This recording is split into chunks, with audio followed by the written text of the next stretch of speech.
चलिए प्रारंभ करते हैं। नमो अरिहंताणं नमो सिद्धाणं नमो आयर्याणं नमो वज्रायाणं नमो लोहे सर्वसाहुणं मंगलं भगवान् वीरो मंगलं गौतमो बलि मंगलं कुन्दकुन्द्रायो जयधर्मोऽस्तु मंगलम् सर्वमङ्गलमाङ्गल्यं सर्वकल्याणकारकं प्रधानं सर्वधर्माणां जयं जयतु शासनम्।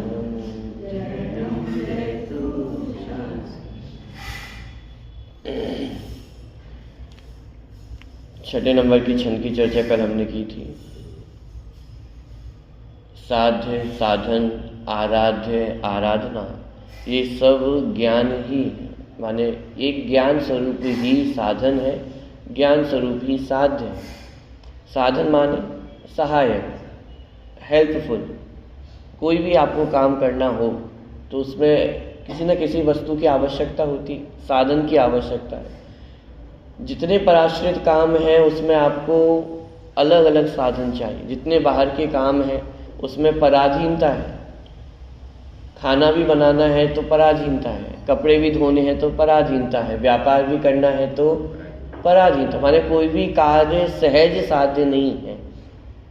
आपको साधन भी चाहिए पड़ेंगे, साधनों को इकट्ठा भी करना पड़ेगा, सारी झंझटें। लेकिन आत्मा कैसा है? साधन भी स्वयं है और साध्य भी स्वयं है। कार्य मुझ में ही होना है और जिन चीज़ों से कार्य होना है वो भी मैं ही। ज्ञान ही जानने में आना है और जानने वाला भी मैं ही। यानी ज्ञान ही साधन है, ज्ञान ही साध्य है। आराधना किसकी करनी है? बाहर में आराधना करना हो तो मंदिर होना चाहिए, प्रतिमा होनी चाहिए, शास्त्र होने चाहिए, गुरु होने चाहिए, तब तो आराधना होगी। लेकिन यहाँ पे ज्ञान ही आराधना करने वाला है और ज्ञान की ही आराधना, माने एकदम स्वाधीन प्रक्रिया है। देखिए कल की पंक्तियों से पढ़ रहा हूँ मैं। ज्ञान ही साधन सहज अरु, ज्ञान ही मम साध्य है, ज्ञान में आराधना शुद्ध ज्ञान ही आराध्य। ज्ञान में ध्रुव रूप मेरा, ज्ञान में सब परिणमन, ज्ञान में ही मुक्ति मम में, ज्ञान में अनादि। ठीक है, चलिए अगले छंद की ओर बढ़ते हैं। 7वें नंबर का छंद है। ज्ञान ही है सार जग में, शेष सब निस्सार है, ज्ञान से च्युत परिणमन का नाम ही संसार। क्या है? ज्ञान ही सार है। कल अपन ने देखा था पूजन की पंक्तियों में, जैसे आकिंचन और ब्रह्मचर्य ये कैसे हैं? धर्म के सार हैं। ऐसे यहाँ पे कहा जा रहा है सारभूत क्या है? एक ज्ञान स्वभाव ही सारभूत है, उसके अलावा और कुछ भी सारभूत नहीं। ज्ञान ही है सार जग में, माने पूरे जगत का यदि आपको कहा जाए, समरी लिखिए आप पूरे जगत की, पूरे जगत की आपको समरी बतानी है 4-5 लाइनों में। अरे 4-5 लाइन की जरूरत नहीं है, एक ही शब्द काफ़ी है, ज्ञान। अरे मैं ज्ञान हूँ, मेरी इस जगत में सत्ता है और मैं अपने लिए काफ़ी हूँ। ये पूरे जगत का सार है, ये पूरे जीवन का सार है। मैं आपसे पूछता हूँ, आपने जीवन भर क्या किया? जितना अभी तक आपका जीवन हुआ है, छोटे से लेकर के अभी तक, एक शब्द में सार बताया जाए तो सिर्फ ज्ञान ही तो किया है। और क्या किया है? आंखों के सामने कितने आ गए, कितने चले गए, कितना बदल गया, जो कुछ भी हुआ आपने क्या किया? जानने ही वाले तो रहे। आप भी स्वयं छोटे से बड़े हो गए, आपके देखते देखते कितने छोटे से बड़े हो गए, आपने क्या किया?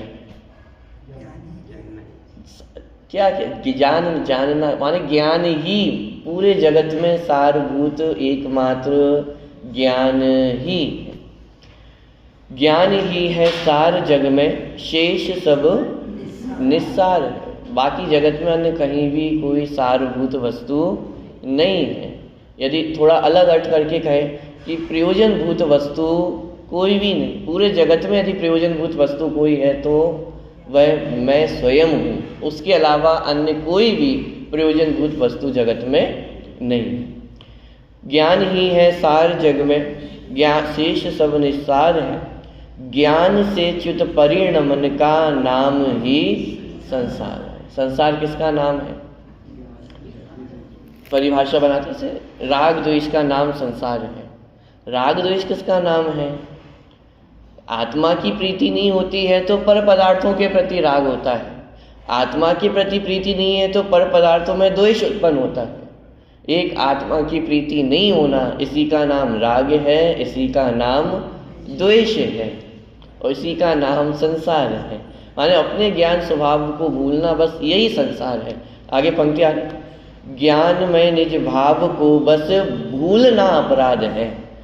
साहब प्रश्न खड़ा होता है, संसार में क्यों भटक रहे हैं? तो अपराध क्या है? ज्ञान में निज भाव को भूलना, बस यही अपराध है। भूलना माने कभी कभी होता है आप चश्मा पहने और चश्मा ऊपर कर देते हैं, फिर कुछ बातों में लग गए और आप भूल गए, फिर आप ढूंढते हो चश्मा कहाँ है, चश्मा कहाँ है। पूरा घर आपने ढूंढ लिया है, चश्मा कहाँ है, कहाँ खो गया है चश्मा? चश्मा खोया है या चश्मे का ज्ञान खोया है? चश्मा तो वैसा का वैसा है, जहां छोड़ा था वही है। क्या? वैसा का वैसा है जहां छोड़ा था। छोड़ा मतलब जहां उसका ज्ञान छूटा था, वो तो वहीं का वही है। करना क्या है? जो भूल हुई थी ऊपर करके भूल गए थे, बस वो भूलना ही अपराध है। इतना क्यों भटकना पड़ा आपको? क्यों 1 घंटा आपका बर्बाद हो गया? भूले ना, चश्मा खोया कहीं नहीं था, लेकिन बस भूल गए थे। ऐसे ही आत्मा को भूलना, बस यही अपराध है। क्यों चारों गतियों में घूमना पड़ रहा है? क्यों नरकों में जाना पड़ता है? क्यों निगोद में जाना पड़ता है? कोई ले जा रहा है, कोई जबरदस्ती आपको पीछे से बांध के ले जाता है। एक यमराज आएगा और वो आपको पकड़ पकड़ के ले जाएगा, एक एक हिसाब करेगा। एक ही अपराध है कि अपने आप को भूल गया है। भूल गया है मतलब कोई कहीं खोया है क्या आत्मा? या आत्मा को भूल गए? तो आत्मा को भूल गए माने आत्मा तो वैसा का वैसे ही है, मैं तो वैसा का वैसा ही हूँ। चाहे निगोद में पहुंच गया, चाहे कहीं भी हो, किसी भी अवस्था में हो, आत्मा तो वैसा का वैसा ही है। भूल क्या गए हैं कि मैं आत्मा, बस इतना सा भूल गए और यही अपराध है। देखिए, ज्ञान में निज भाव को बस भूलना अपराध है। अपराध माने राध का अर्थ होता है सुख, प्रसन्नता। अपराध माने उसका विलोम। क्या हो गया? दुख। अपराध माने दुख, माने जितने भी दुख हमें प्राप्त हो रहे हैं उनका कारण क्या है? स्वयं को भूलना, स्वयं के सामर्थ्य को भूलना, यही अपराध है। इसके अलावा और कोई दुख नहीं। ज्ञान में निज भाव को बस भूलना अपराध है। ज्ञान का सम्मान ही संसिद्धि सम्यक राध है। सब आत्मा को भूल गए तो आत्मा बुरी मान गई होगी, ये कहने की भाषा है। आत्मा कौन है? मैं ही तो हूँ। अरे एक बार यदि यहाँ पे मुड़कर नजर डाल ली जाए तो आत्मा कभी बुरा मानने वाली नहीं है। ज्ञान का सम्मान ही, ज्ञान का सम्मान माने सम्मान किसका नाम है? इम्पोर्टेंस देना। माने कोई आपसे मिलने आए और आप उससे नजरी भी ना मिला, उससे कुछ पूछो ही नहीं, तो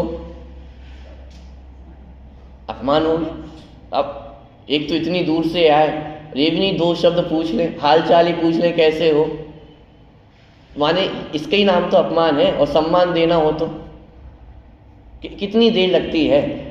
आए कोई, आप खड़े हो गए, इतने में तो सम्मान हो गया, इतने में तो सामने वाला व्यक्ति खुश हो गया, अरे हम आए और तुरंत खड़े हो गए। हमारी तरफ देखा भी नहीं। सबकी समस्या है, देखा भी नहीं, सुना भी नहीं, बात भी नहीं की। आत्मा को देखना ही सम्मान। क्या कह रहे हैं? क्या करना है? ज्ञान का सम्मान करना है, आत्मा का सम्मान करना है। क्या करना है कि अरे अनादिकाल से आत्मा की ओर देखा नहीं है, बस करना क्या है कि उस आत्मा को देखना ही तो है। और ये आत्मा कैसा है? पूजन की पंक्तियां पढ़ते हैं, ज्ञान की प्रतिपल उठे तरंग, झांकता उसमें आत्म राम। जैसे एक माता हो और उसका बच्चा मान लो विदेश जा रहा हो, एक आखिरी बार माता अपनी खिड़की में से झांक रही है बच्चे को, क्या चाहती, कितना सा चाहती है? एक बार और बच्चा पलट करके देख ले, बस इतने में तो काम हो गया, इतने में तो 1 साल निकल जाएगी। पॉइंट पकड़ में आ रहा है? ज्ञान की प्रतिपल उठे तरंग, कौन झांक रहा है उसमें से? आत्म राम झांक रहा है। अरे हर एक सेकंड, हर एक समय में झांक झांक के देख रहा है। एक बार तो देख लो, एक बार मुड़ के देख लिया, उतने में तो काम हो जाएगा। लेकिन अनादिकाल से हम भी इतने पत्थर हो गए हैं कि हमने एक बार भी मुड़ करके नहीं देखा। इसका ही नाम अपमान है, इसका ही नाम अपराध है, इसका ही नाम संसार है। नाम आप कुछ भी दे दो, दुख किस बात का है? इसी बात का दुख है। हर समय आत्मा जानने में आ रहा है, हर समय मैं हूँ, इस बात की सत्ता की स्वीकृति होनी चाहिए, लेकिन बस वो ही नहीं हो रही। ज्ञान का सम्मान ही संसिद्धि सम्यक राज। संसिद्धि माने सम्यक प्रकार से सिद्धि होना। किसकी? ऊपर अपन पढ़ के आए थे, सम्यक दर्शन, सम्यक ज्ञान, सम्यक चारित्र। तो आत्मा को देखकर के जो वीतरागी पर्यायों की उत्पत्ति हुई, आत्मा को देखकर ही 10 धर्मों का प्रकट हुआ है, आत्मा को देखकर ही मुनि दीक्षा प्रकट हो गई। यानी अब सारे कार्य, संसिद्धि माने सम्यक सिद्धि, सारे कार्य सिद्ध हो गए। कितना करने से? थोड़ा सा सम्मान ही तो चाहिए, और क्या चाहिए? और कुछ थोड़ी ना चाहिए। नहीं, ज्ञान का सम्मान ही संसिद्धि सम्यक राज है। राज माने प्रसन्नता, उल्टा कर दिया तो अपराध होगा। माने प्रसन्न नहीं होना, यही अपराध है। क्या? प्रसन्न नहीं होना यही अपराध है, यही हमारा गुनाह। क्या गुनाह है? प्रसन्न नहीं रहते हो, यही अपराध है। क्यों? आत्मा का स्वभाव तो आनंद स्वभावी था, ज्ञानानंद स्वभावी हूँ। आत्मा का स्वभाव दुखी रहना, आत्मा का स्वभाव दुखी रहना नहीं, आत्मा के स्वभाव में दीनता नहीं है, लेकिन दुखी होते हो, यही आत्मा का अपमान है।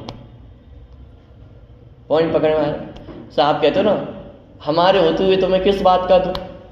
सब कुछ तो है, सारी सुख सुविधाएं दे रखी हैं, कुछ करना नहीं है, और उसके बाद भी मुंह लटका रहता है। आपको अपना अपमान लगता है कि नहीं लगता है?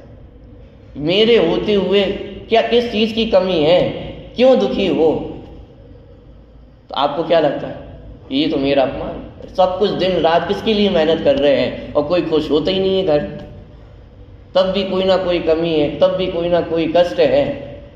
आपको अपना अपमान लगता है या नहीं लगता है? आत्मा कह रहा है मैं तो आनंद स्वभावी हूँ, जो मुझको देखता है वो खुद आनंदमय हो जाता है। अरे दुखी हो रहे हो, यही अपराध है। किसी अपराध के फल में दुखी हो रहे हैं, दुखी है, यही अपराध है। 6वें गुणस्थान में से मुनिराज होते हैं, तो कौन सा गुणस्थान होता है 6वां? प्रमत्त गुणस्थान। माने 6वें गुणस्थान में प्रमाद होता है। तो प्रमाद माने तो 28 मूल गुणों में प्रमाद होता होगा। 28 मूल गुण ही प्रमाद हैं। 28 मूल गुणों में प्रमाद नहीं होता है। 28 मूल गुणों में प्रमाद हो जाए तो गुणस्थान नीचे आ जाए।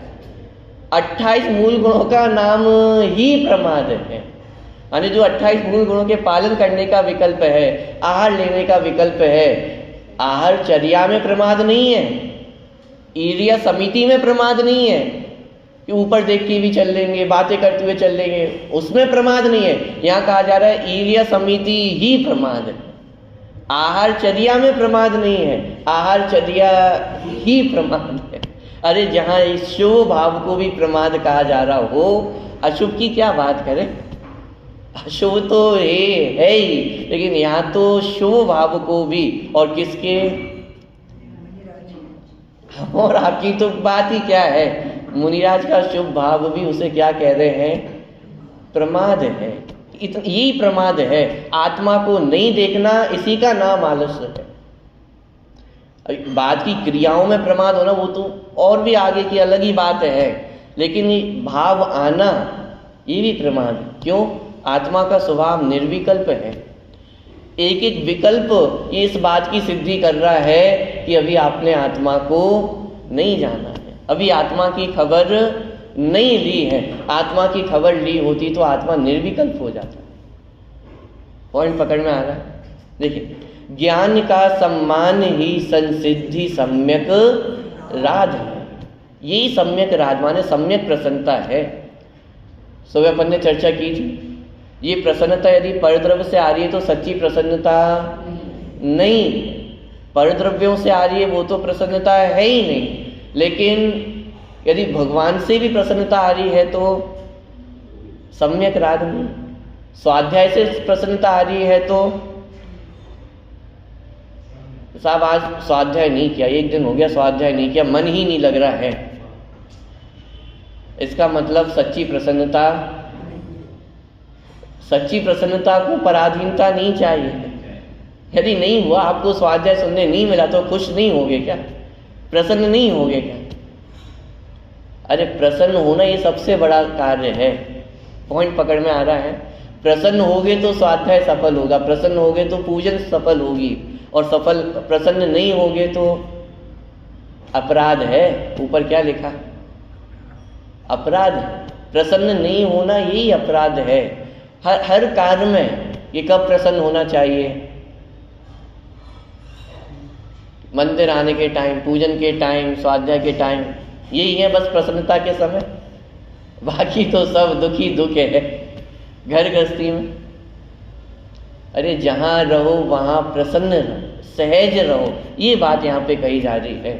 प्रसन्नता के लिए इंतजार नहीं करना है कि सुबह सुबह सुबह बस 2 घंटे अपन प्रसन्न रहेंगे, उसके बाद अरे ये तो जीवन भर की प्रसन्नता की बात है। वो नरक में नार की डंडे खाते हुए भी कैसा है? प्रसन्न है, इसलिए सम्यक दृष्टि है। सम्यक दृष्टि है इसलिए प्रसन्न है, प्रसन्नता है इसलिए सम्यक दृष्टि है। आत्मा का ज्ञान है इसलिए सम्यक दृष्टि है। ये सम्यक दर्शन इसी का नाम, प्रसन्न होने का नाम ही सम्यक दर्शन है। अब दिक्कत ये कि हम सम्यक दर्शन के भरोसे बैठे हैं, वो कब अपूर्व घड़ी आएगी कि सम्यक दर्शन होगा तब मैं सुखी होऊंगा। अरे सुखी होगे तो सम्यक दर्शन आएगा। ठीक, देखिए, ज्ञान ही है सारे जग में,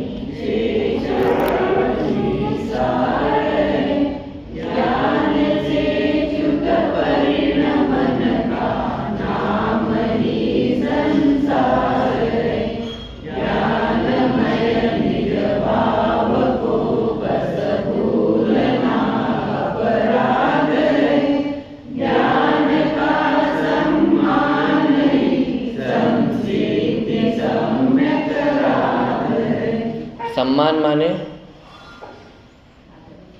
देखना भर बस है, पूछना बस है। क्षमा के प्रकरण में अपन पढ़ते, दूसरों को तो अनंत बार क्षमा किया, लेकिन अपने आप को अपराध किसके प्रति किए हमने? दूसरों के प्रति तो आपने थोड़े अपराध किए होंगे, कभी कभी किए होंगे, लेकिन अपने प्रति तो अपराध अनादिकाल से करते आ रहे हैं और हर समय करते आ रहे हैं। एक एक क्षण, हर समय तो आप दूसरों के प्रति अपराध नहीं करते। क्रोध कितना करोगे? 1 बार करोगे, 2 बार करोगे, दिन में 10 बार करोगे, कभी कभी तो कर पाओगे। अपने प्रति तो अपराध हर समय चल रहा है, हर समय वो ज्ञान ये बता रहा है कि मैं हूँ। हर एक एक पर्याय बता रही है कि मैं हूँ। हर एक ज्ञान की पर्याय कह रही है कि मैं हूं, और हम हर एक ज्ञान की पर्याय को आंख बंद करते हुए आगे बढ़ जाते हैं। नहीं नहीं, यही तो अपराध है। एक बार देखता हूं, चलिए। अज्ञान से ही बंध सम्यक ज्ञान से ही मुक्ति है, ज्ञानमय संसाधना दुख नाशने की युक्ति है। बंध किससे है? तो ज्ञान क्या है? ज्ञान माने जो मुक्त करा। संस्कृत में सूक्ति आती है, सा विद्या या विमुक्त है। माने विद्या क्या है, ज्ञान क्या है? जो मुक्ति का कारण हो। ज्ञान कभी भी बंधन का कारण नहीं होता है। ऐसे यहाँ पे बंध क्यों है? क्योंकि अज्ञान। किसका अज्ञान है? यहाँ पे अज्ञान माने छायोपशमिक अज्ञान की बात नहीं है। छायोपशमिक अज्ञान को बंध का कारण नहीं कहा जा रहा है। नमोकार मंत्र याद नहीं है, इसको बंध का कारण नहीं कहा जा रहा है। गाथाएं याद नहीं है, इसको बंध का कारण नहीं कहा जा रहा है। अज्ञान माने आत्मा की जानकारी नहीं होना, इसका नाम अज्ञान है। छायोपशमिक ज्ञान की कमी होना वो बंध का कारण नहीं है। लेकिन जितना ज्ञान है वो आत्मा को नहीं दिया, ये बंध का कारण है। तो क्या करें कि अरे जितना ज्ञान, जितना भी ज्ञान है, कम या ज़्यादा उसका कोई पूछ ही नहीं रहा ना। आपके पास कितना ज्ञान है कि ये फिक्स है, एक डिफ़ॉल्ट सेटिंग है। आप मनुष्य हो, 5 इंद्रियां हैं, तो इतना ज्ञान आपके पास है कि आत्मा जान सको। हाँ, गाथाएं याद होंगी कि नहीं होंगी वो आप अपना अपना देख लेना किसका कितना ज्ञान है। लेकिन आत्मा को जाना जा सके इतना ज्ञान वो 8 साल के बालक में भी। पॉइंट पकड़ में आ रहा है कि अज्ञान से ही बंध है। बंध का कारण मात्र अज्ञान है, और यदि एक बार ज्ञान हो तो वो मुक्ति का कारण है, साक्षात मुक्ति का कारण है। कितना ज्ञान उनसे कम तो नहीं है ना। दादा का एक बहुत प्रसिद्ध उदाहरण, माने पूरे एक प्रवचन ही उसके ऊपर समर्पित है। हमें लगता है कि कैसा सम्यक दर्शन चाहिए आपको। जैसा वो शेर को हो गया तो वो वाला सम्यक दर्शन की कोई विधि बता दो। ये सम्यक दर्शन तो समझ में नहीं आता है। क्या ज्ञान दर्शन चारित्र, क्या सम्यक दर्शन, कहाँ मोक्ष। उस शेर का सम्यक दर्शन बढ़िया अच्छा था। 2 मुनीरा जाए, कुछ उपदेश सुना और पता नहीं क्या किया वो शेर ने, और सम्यक दर्शन हो गया। तो हमें भी वैसे ही सम्यक दर्शन चाहिए। अरे शेर जैसा सम्यक दर्शन चाहिए तो आपको भी शेर बनना पड़ेगा। हो जाएगा, कोई दिक्कत हुई ना, लेकिन शेर बनना पड़ेगा आपको। मनुष्य में हो तो मनुष्य जैसा ही सम्यक दर्शन होगा, शेर की पर्याय में हो तो शेर जैसा होगा। माने क्या, आपको लग रहा है कि शेर का कोई कम पुरुषार्थ लगा होगा। साहब मनुष्य पर्याय में बहुत मेहनत है। सम्यक दर्शन और त्रियंच गति का आसान होता होगा। कोई नमोकार यंत्र याद नहीं करना है, कोई गाथाएं नहीं, कुछ भी नहीं, मंदिर भी नहीं जाते हैं वो तो, ना पूजन पाठ करते, ना प्रक्षाल करते, कुछ भी नहीं करते। वो तो और मांस भक्षण करते करते ही 2 मिनट छोड़ दिया और सम्यक दर्शन हो गया। आपको लग रहा है ये ईजी सम्यक दर्शन है, लेकिन ईजी नहीं है। ईजी माने जो आप ईजी की कल्पना कर, सम्यक दर्शन तो बहुत ईजी है, लेकिन जिस तरह से आप कल्पना कर रहे हो वैसा नहीं। शेर का भी उतना ही पुरुषार्थ लगा है जितना एक मनुष्य को करना पड़े। क्या से उदाहरण के तौर पे कि एक बालक था, वो अपने पिता के साथ कहीं जा रहा था, रास्ते में एक खिलौने की दुकान दिखी तो वो जिद करने लग गया कि मुझे खिलौना चाहिए।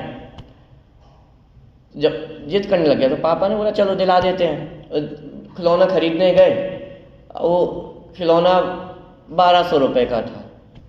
पिता ने बोला कम करके कि नहीं 700 रुपये में ही लूँगा, 700 रुपये से 1 रुपये ज़्यादा नहीं। दुकानदार ने बोला चलो 1000 रुपये दे देना, 200 रुपये कम कर दिए, 1000 में दे देना, 1000 में ले लो। उसको नहीं 700 में दे तो दो आखिरी, वरना नहीं। उसने रुपये बिल्कुल निकाल लिए तो देने को तैयार था कि 700 लो और मान लो। अब ये बच्चा छोटा सा था, नादान था, वो ये देख रहा था। उसे तो इतना समझ में आ रहा था वो दुकानदार रुपए मांग रहा है और पापा रुपए दे नहीं रहे, बस जबकि रुपए रखे हुए हैं पूरे, और इतने रुपए दे देंगे तो खिलौना मिल जाएगा। लेकिन दुकान वाला रुपए मांग रहा है और पापा रुपए नहीं दे रहे, इसलिए मुझे मेरा खिलौना नहीं मिल रहा है। अब वो बात नहीं बनी, दुकानदार नहीं माना, पापा भी नहीं माने, वो खाली हाथ आ गया। बच्चा भी थोड़ा समझदार था, शांत परिणामी था, तो रोया नहीं, कुछ नहीं किया। तो उसने फिर एक बार मन में ठान ली कि चलो पापा ने आज नहीं दिलाया तो ना सही, मैं तो खरीद के रहूँगा। वो समझदार था, अपनी बैंक बैलेंस गुल्लक में रुपए जमा किया करता था। और उसको इतना आइडिया था कि अभी रुपए बहुत ज़्यादा नहीं है, थोड़े और रुपए इकट्ठे कर लूँ फिर खिलौना लेने जाऊँगा। उसे पता नहीं है कितने रुपए चाहिए पड़ेंगे, पता चला उसकी गुल्लक में 100 रुपये ही है लेकिन उसने तो ठान लिया कि मैं लेकर जाऊँगा और थोड़े बहुत रुपए बढ़ा भी लूँगा, लेकिन खिलौना तो लेकर के आऊँगा। और बहुत मेहनत करता रहा, 1 महीने तक लगा रहा मेहनत करने। किसके लिए? खिलौने के लिए। क्या मेहनत की? जब भी उसे कोई पॉकेट मनी मिली उसने तुरंत कहाँ डाल दी। अब आप संयम है इसमें, क्यों? बच्चों का मन चंचल होता है, जरा से रुपए हाथ में आए तुरंत कुछ ना कुछ चाहिए उन्हें, टॉफी चाहिए, बिस्किट चाहिए, कुछ ना कुछ चाहिए उन्हें। लेकिन उसने कहीं खर्च नहीं, 1 महीने तक कहीं भी खर्च नहीं किया। मम्मी दिला भी रही थी ना कि चल बेटा तुझे ये चीज़ दिला दूँ, उसने बोला नहीं मम्मी, आपको करना है तो मुझे रुपए दे दो, मुझे कोई वस्तु नहीं चाहिए, मैं तुरंत अपनी उसमें गुल्लक में डाल लूँगा। कोई घर पे आया और रुपए दे गया, 10 रुपये 100 रुपये, उसने तुरंत अपनी गुल्लक में डाली। आप सोचो कितना बड़ा संयम है उस छोटे से बालक के लिए, जिसको अभी रुपयों की गिनती करना भी ढंग से नहीं आता है। उसे तो यही लगता था रुपए दिए और चीज़ मिल जाएगी। कितना बड़ा संयम कर रहा है, कितना बड़ा तप कर रहा है, अपनी सारी इच्छाओं को मार करके। 1 महीने तक उसके सारे दोस्त जब भी मिलता था तो कुछ टॉफ़ी खरीद लेते थे, कुछ खरीद लेते थे, लेकिन ये अपनी सारी इच्छाओं को रोक करके कहाँ जमा कर रहा है। और एक महीने की इतनी मेहनत करने के बाद फिर उसने अपनी वो गुल्लक तोड़ दी और उसमें से सब कुछ मिला जुला के 300 रुपये निकले। कितने रुपए? 300 रुपये। और खिलौना कितने का था? 1000 रुपये का। कितने रुपए कम है? 700 रुपये। लेकिन ये गणित उस बच्चे को नहीं पता, उसे तो इतना पता है रुपए दो और खिलौना मिल जाता है। उसे इतना पता था जितने रुपए होते हैं वो सब देने होते हैं। पापा के पास जितने रुपए थे उतने रुपए नहीं दिए, इसलिए खिलौना नहीं मिला। जितने रुपए होंगे वो पूरा यदि दे दिया जाए तो खिलौना मिल जाता है। ध्यान रखना, ये उसकी पूरी साल भर की कमाई है। 1 महीने तो उसने एक्स्ट्रा करके जो 150 रुपये इकट्ठे किए होंगे वो है, साल भर उसने रुपए इकट्ठे किए थे और वो सब कुछ अपना देने को तैयार हो गया है। किसको? दुकानदार वाले को। वो गया, वो 300 रुपये लेकर के दुकानदार के पास वो सामने रख दिया कि ये 300 रुपये है, अब मुझे वो खिलौना चाहिए। और वो दुकानदार देगा कि नहीं देगा? और दुकानदार ने वो खिलौना दे दिया। जहाँ 1000 में भी खिलौना नहीं दे रहा था, कितने रुपए में दे दिया? 300 रुपये पे। क्यों दे दिया? बात बच्चे की नहीं है, बात सर्वस्व समर्पण की है। हाँ, सब कुछ ले लो। बात सर्वस्व समर्पण की है कि जितना था पूरा दे दिया है। उसकी जितनी कमाई थी जीवन भर की, साल भर की, सब कुछ उसने न्योछावर कर पूरा दे दिया। पिता ने नहीं किया था। पिता के पास 1200 रुपये भी थे, लेकिन वो कितना देना चाह रहे थे? 700 रुपये देना चाह रहे थे। वहाँ सर्वस्व समर्पण नहीं था। लेकिन बच्चे का 300 रुपये, लेकिन 300 रुपये की कीमत नहीं है। कीमत किसकी है? जितना है पूरा दे दिया है। तो जितना था वो पूरा दे दिया, तो उसे खिलौना मिल गया। ऐसे ही बात इसकी नहीं है कि आपके पास ज्ञान कितना है, बहुत ज़्यादा है कि बहुत कम है, लेकिन जितना है वो पूरा आत्मा को दिया या नहीं दिया। बात सर्वस्व समर्पण की है। शेर का ज्ञान कम था कि अधिक था ये बात नहीं है, लेकिन जो कुछ था उसके पास सर्वस्व समर्पण किया है। शेर मांसाहार प्राणी है, मांस के बिना उसका जीवन नहीं चलता। इसका मतलब प्राणों की कीमत पर उसने सम्यक दर्शन प्राप्त किया है। आप तैयार हो अपनी प्राणों की कीमत पे? आचार्य ने लिखा आई कथमपि व्रतवा तत्व कौतूहली सन, मर पच करके भी ये तत्व के कौतूहली होना। तो हम तैयार हैं इतना समर्पण करने के लिए। इस आप ज़्यादा नहीं, सुबह 1 घंटा दे सकते हैं, शाम को 1 घंटा दे सकते हैं। किसको दे सकते हो?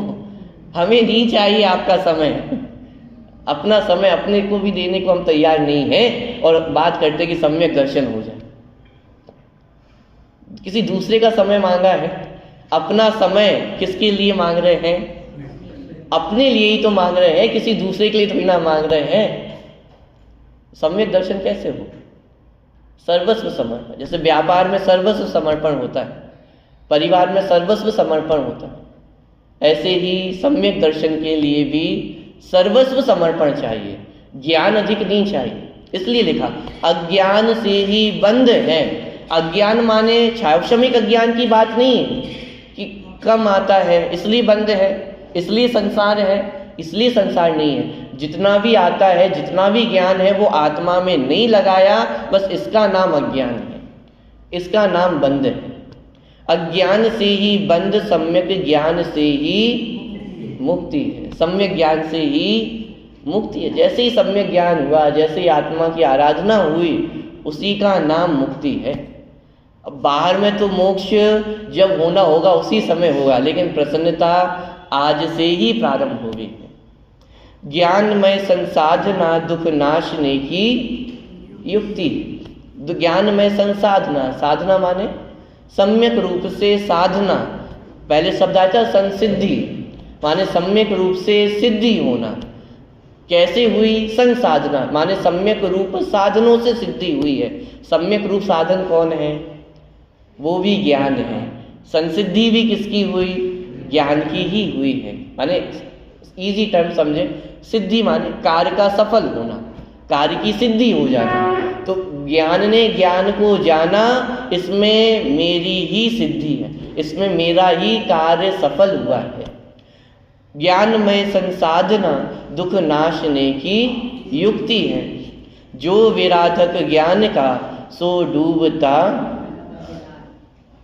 कौन डूबता है? जो विराधक ज्ञान का। विराधना किसकी की है हमने?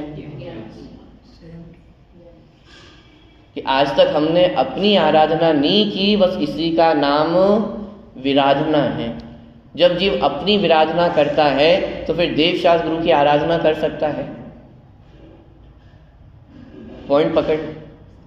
अरे अभी तो देवशास्त्र गुरु की भी आराधना सम्यक नहीं हुई है, देवशास्त्र गुरु की पूजन भी सच्ची नहीं हुई है। क्यों? सच्ची कब होगी?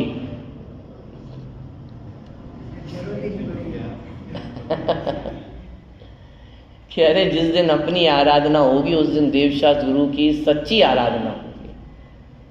सच्ची पूजा कौन करता है? मुनिराजों को क्या कहा है? चलते फिरते सिद्ध कहा है। सच्ची पूजा किसको होती हो? सच्ची आराधना किसको होती? सब मुनिराज तो अष्टद्रव्य से भी पूजन नहीं करते हैं, और पूजन करते भी जरूरी नहीं है कि प्रतिमा जी के सामने जाकर करें। जंगल में है, वहाँ तो ना मंदिर है ना प्रतिमा है, तो पूजन है या नहीं है? जिन भगवान की भक्ति है या नहीं है? जिन भगवान की आराधना है या नहीं है? कि अरे सच्ची आराधना तो उन्हीं को है, सच्ची पूजन तो उन्हीं को है। क्यों? क्योंकि निज आत्म तत्व की आराधना की। निज आत्म तत्व की आराधना होगी तो देवशास्त्र गुरु की भी सच्ची आराधना होगी। और यहाँ पे यदि आराधना नहीं है तो देवशास्त्र गुरु की भी विराधना ही है। क्या पूजन है कि अपूजन है? सच्ची पूजन कब हो? सच्चे गुणों का अनुराग होना मतलब क्या? उनके जैसा बनने की भावना होना, यही तो सच्ची पूजा है। आज हमारे अंदर सच्ची पूजा प्रकट है क्या? आज हम उनके जैसा बनना चाहते हैं क्या? अंदर से विचार करना, विकल्प भाव भी आता है क्या उनके जैसा बनने का? देख, जो विराधक ज्ञान का सो डूबता मझधार है, ज्ञान का आश्रय करे सो होए भव से पार है।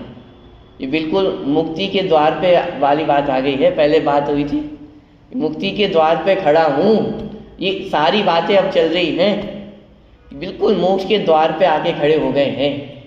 ज्ञान का आश्रय करे सो होए भव से पार है, एकमात्र उपाय यही है।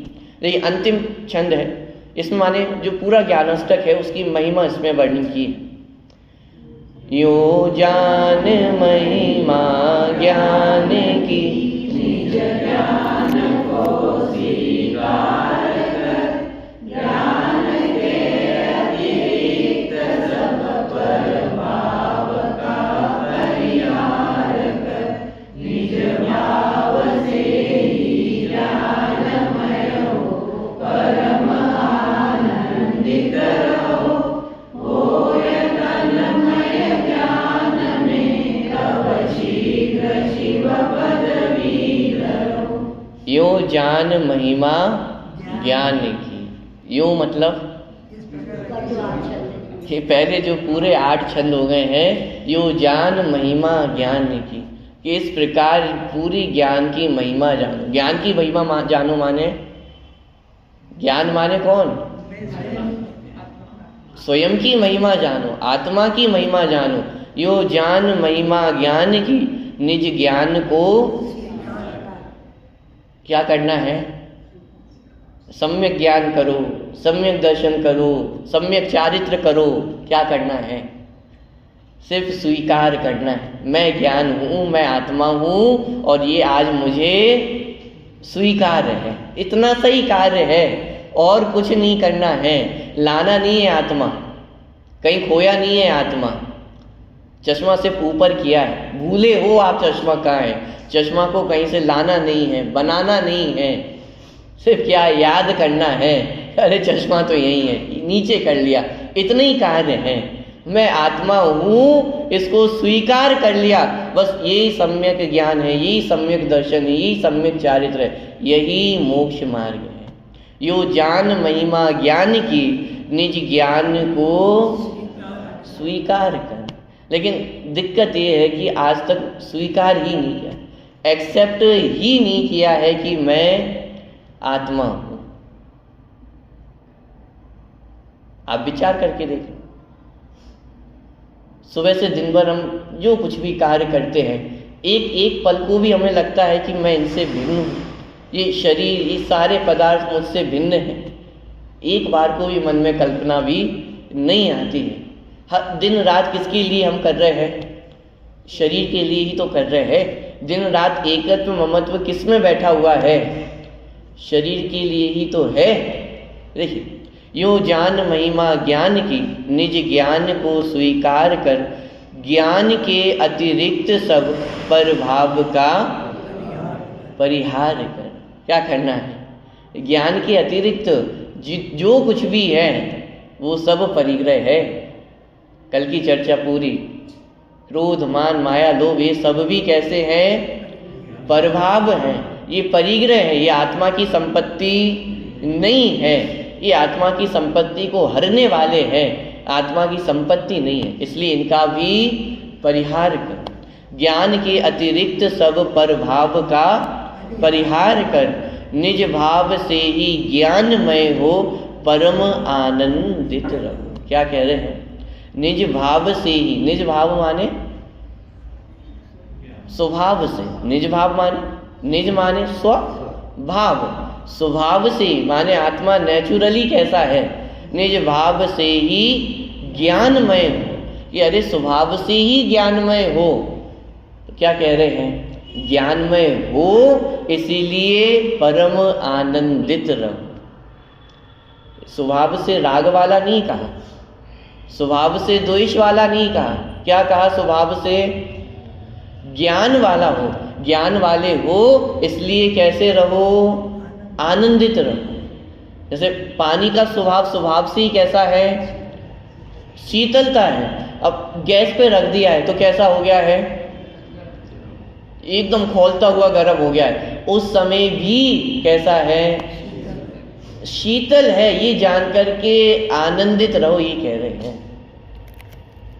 पानी की तो फिर भी एक विशेषता है, क्या, गर्म पानी में यदि आप उसको गैस पे से नहीं उतारो ना तो वो खुद अग्नि का संसर्ग छोड़ देता है, उड़ जाता है। माने उसको भी इतनी समझ है कि ये अग्नि मेरा स्वभाव नहीं है, ज्यादा देर अग्नि पे रखोगे तो मैं ही उड़ जाता हूं।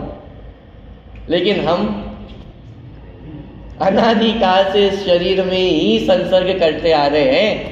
अरे पानी भी संसर्ग छोड़ देता है, उड़ जाता है, फ्री हो जाता है। कोई और नहीं करेगा तो मैं ही कर लूंगा अपने आप को। हम कब किसके भरोसे बैठे हैं? हमारा स्वभाव भी तो जानना देखना है। हम भी तो आनंद करने वाले हैं, किसका इंतजार कर रहे हैं? भगवान ने शरीर के छूटने का इंतजार नहीं किया, वीतरागी पहले ही हो गए। शरीर छूटने से पहले ही वीतरागी हो गए, शरीर छूटने से पहले ही केवल ज्ञानी हो गए। इंतजार किया उन्होंने शरीर छूटने का, हिसाब शरीर छूटेगा तब वीतरागी होंगे। क्यों इंतजार करें, क्यों शरीर के छूटने का इंतजार करें? छूटने का इंतजार नहीं किया तो पूरी 3 लोक का वैभव उनके पीछे पीछे दौड़ के आ गया। क्यों? समम शरण लगता है। उनसे उत्कृष्ट पुण्य का उदय और किसका होगा? है किसी का? वैभव दौड़ दौड़ के पीछे आ रहा है और उनकी दृष्टि, बोलो, समव शरण से तीर्थंकर भगवान की शोभा है या तीर्थंकर से समव शरण की शोभा? पूरा 3 लोक भी जिनसे शोभायमान होता है उनकी दृष्टि कहां पे है? विचार करके देखो ना, किससे किसकी शोभा है। अभी तो हम जड़ संपत्ति से अपनी शोभा मानते हैं। अरे विचार तो करके देखो, अपनी कीमत कर ली तो मुझसे इसकी कीमत होगी। पॉइंट पकड़ में आ रहा है?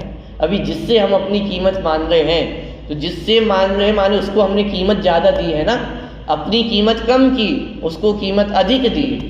होना क्या चाहिए कि भाई अपनी कीमत करो। अपनी कीमत होगी तो पूरा 3 लोक नतमस्तक हो, 3 लोक आपके सामने झुकेगा। लेकिन जिसने अपनी कीमत नहीं की, समव शरण में से तीर्थंकर भगवान हटा दे तो समव शरण की क्या कीमत है? कुछ भी कीमत नहीं है, जीरो है। तीर्थंकर है तब तक समव शरण की भी कीमत है, तब तक समव शरण के भी गीत गाए जाते हैं। और तीर्थंकर भगवान नहीं है तो समव शरण कुछ भी नहीं। अब तीर्थंकर भगवान से जाकर के पूछो उन्हें किसकी कीमत है? उन्हें तो एक ज्ञायिक स्वभाव की कीमत है। तो हमें क्या करना चाहिए? ये जैसा हमारे आदर्श करते हैं वही तो हमें करना चाहिए ना। उन्होंने शरीर की कीमत नहीं की, उन्होंने पर द्रव्य की, पर संयोगों की कीमत नहीं की। किसकी कीमत की? अपने स्वरूप की। निज भाव से ही ज्ञानमय हो, परम आनंदित रहो। उपाय एक ही है, आनंदित रहो। परिस्थितियां अनुकूल आपके कभी भी नहीं होंगी। माने परिस्थितियों को बदलने जाएंगे तो परिस्थितियां कभी भी आपके हिसाब से बदलने वाली नहीं है। परिस्थितियां नहीं बदलना है। क्या बदलना है? सिर्फ अपने परिणाम बदलने। परिणाम भी क्या बदलने हैं? सिर्फ दृष्टि जो बाहर की ओर है उस दृष्टि को अंदर की ओर करना है। अरे ये भी बोलना पड़ रहा है, ये भी भाषा है कि अंदर ओर करना है। कुछ बाहर है, कुछ अंदर करना है, इतना भी नहीं करना है। मैं गायक हूं, बस इसकी स्वीकृति का नाम ही। ये जो जानने का कार्य हो रहा है वो मैं करता हूं, ये शरीर मैं नहीं हूं। बस इस स्वीकृति का नाम ही सब कुछ है। निज भाव से ही ज्ञानमय हो, परम आनंदित रहो। होए तन्मय ज्ञान में। जैसे ही अपने ज्ञान स्वरूप में तन्मय होते हैं, क्या है? अब शीघ्र शिव पदवी धरो। क्या? अब शीघ्र शिव पदवी धरो। शिव पदवी में पैर रखना है या आत्म स्वरूप में स्थिर होना है? आत्म स्वरूप में स्थिर हुए तो मोक्ष आपके पीछे पीछे दौड़ेगा। क्या? कब? चौथे गुणस्थान में दृष्टि मुक्त का वही मोक्ष हो गया है। माने क्या कि जहाँ सम्यक श्रद्धा हुई, जहाँ सम्यक ज्ञान हुआ, बस उसी का नाम मोक्ष है। अब बाकी तो जो पूरी प्रक्रिया है वो तो फॉर्मेलिटी है, माने सिद्ध दशा तक जाने की वो तो फॉर्मेलिटी अब होनी है, वो पूरी होगी। मोक्ष कहाँ हो गया? चौथे गुणस्थान में ही दृष्टि मुक्त हो गए ना। बंधन किसका था? श्रद्धा में ही तो बंधन था, असलियत में तो बंधन है ही नहीं। असलियत में तो ज्ञान में ही हूँ, ज्ञान के अलावा और कुछ है ही नहीं। बंधन भी था तो वो कहाँ था? मात्र ज्ञान में था, श्रद्धा में था। आज ज्ञान सम्यक हो गया है, आज श्रद्धा सम्यक हो गई है, तो बंधनों से तो मुक्त मैं था ही, आज श्रद्धा में भी मुक्त हो गया हूँ। बस इसी का नाम तो मुक्त होना है। पैर रख दिया है मोक्ष में, गारंटी हो गई, एग्रीमेंट आपने कर लिया है, अब मोक्ष में मिलना मिलना और मिलना ही है। फॉर्मेलिटी में थोड़ा टाइम लग सकता है, वो हो जाएगी, लेकिन ये गारंटी हो गई है कि अब तो मोक्ष में आ ही गए हैं। करना कितना सा कार्य है? कुछ नहीं करना है, बस यही जानना है कुछ करने वाला नहीं हूँ। ज्ञान में हूँ माने अकर्ता हूँ। ज्ञान और करना ये दोनों बिल्कुल अपोजिट हैं। जो करता होगा वो ज्ञाता नहीं होगा, जो ज्ञाता होगा वो करता नहीं होगा। इसलिए अज्ञानी को कर्ता कहा और ज्ञानी को ज्ञाता कहा। ये साहब करता तो कोई भी नहीं होता है ना। अज्ञानी अपने आप को कर्ता मानता है, इसलिए उसे कर्ता कहा। और देखी थी व्यवस्था तथास्तु, जैसा चाहोगे जैसा मानोगे वैसे ही हो जाओगे। कर्ता बनते हो तो लोग तथास्तु कर्ता बनो। अब करो, परिवार के कर्ता बनो, हर चीज़ के कर्ता बनो। फिर ऐसा नहीं कि किसी का कर्ता होगा और किसी का नहीं होगा। कर्ता बनने का शौक है तो फिर हर चीज़ का कर्ता बनोगे।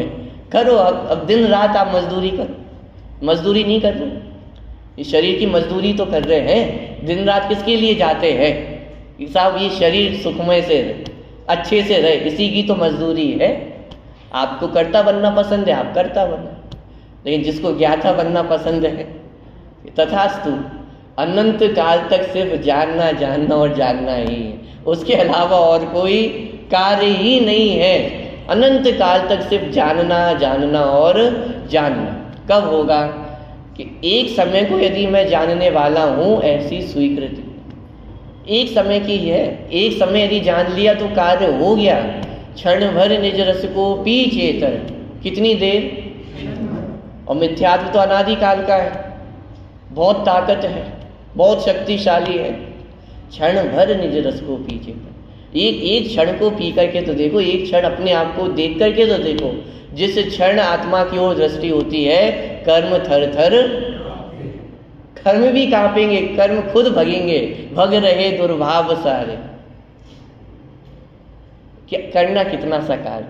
मैं आत्मा हूं, बस इसकी स्वीकृति। आनंद आत्मा से आना चाहिए।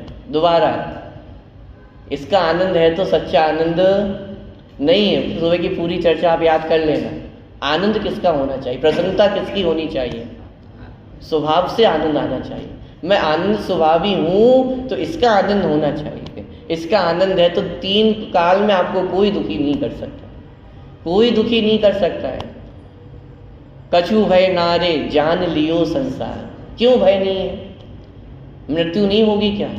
गरीबी नहीं आ सकती है? दुख नहीं आ सकते हैं? सब कुछ हो सकता है, लेकिन मुझे दुखी करने में समर्थ नहीं है। सम्यक दृष्टि निशंक हो गया, निशंक हो गया है कि मैं आत्मा हूँ, इसमें मुझे रंच मात्र भी शंका नहीं है, बस इसका आनंद है। बाहर परिस्थितियाँ होंगी, जैसी होनी होंगी वैसी ही होंगी, उसको बदलना संभव नहीं है, लेकिन मैं आत्मा हूँ, ये हर परिस्थिति में अपने आप को जाना जा सकता है। कितनी अच्छी फैसिलिटी है ना। नरकों में भी सुख की फैसिलिटी है, त्रियंश गति में भी सुख की फैसिलिटी है। अरे हर जगह हर अवस्था में सुख की फैसिलिटी है, क्योंकि मैं सुखमय हूँ। सुख का खजाना लेकर के घूम रहे हैं, खजाना लेकर के घूम रहे हैं। जैसे वो गरीब बच्चा था, गरीब लड़का था, चिंतामणि लेकर के घूम रहा है, लेकिन दुख किस बात का था? उसका अपराध कितना है? चिंतामणि है, चिंतामणि का ज्ञान नहीं है, बस यही अपराध है। चिंतामणि को भूला हुआ है, बस यही अपराध है। ऐसे ही हम भी खजाना लेकर के चल रहे हैं, लेकिन दिक्कत है कि उस खजाने का पता ही नहीं, उस खजाने की ओर दृष्टि नहीं है। एक खजाने को ढूंढना नहीं है, ट्रेजर हंट नहीं करना है आपको। यहाँ पे कोई हिंट दिया जाएगा, फिर यहाँ से वहाँ भगो, फिर वहाँ पे कोई हिंट मिलेगा, फिर वहाँ से वहाँ भगो। कहीं भगना नहीं है, कोई ट्रेजर हंट नहीं है। खजाना यही है, मैं ही खजाना हूँ। उस खजाने को पहचानना मात्र है। पॉइंट पकड़ में आ रहा है? एक यूं जान महिमा ज्ञान की, निज ज्ञान को स्वीकार कर, ज्ञान के अतिरिक्त सब पर भाव का परिहार कर, निज भाव से ही ज्ञानमय हो, परमानंदित रहो। और तन्मय ज्ञान में अब शीघ्र शिव पदवी धरो। हम सभी भी कहाँ मिलेंगे? आप विदिशा आइएगा, विदिशा पधारिएगा, घर पे आइएगा, आप भी वाशी में आइएगा फिर से। अरे दोबारा ना आना पड़े ऐसी व्यवस्था करो कि ना आपको हमसे मिलना पड़े, ना हमें आपसे मिलना पड़े। यदि मिलना भी हुआ तो कहाँ मिलना है? सीधे सिद्धालय में ही मिले। चल।